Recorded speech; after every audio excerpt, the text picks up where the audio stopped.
Okay, sarki asin tambayar min ce ka kawo ma ɗanka.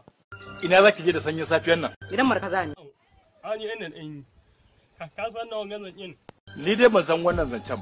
Me za a iya malayla matarka dangane da ta tare kusa mahaya za ku na wani wurin kai da munarwaka.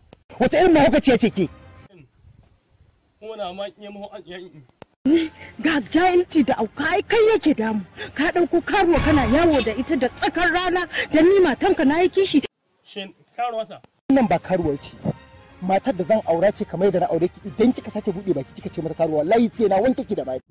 Musa mai sana'a yana iya gaya mana yadda malamai kan yi azumi a ama. Gaya muku yanzu ya kamata mutane. Amin ya fara kawa ga malamai.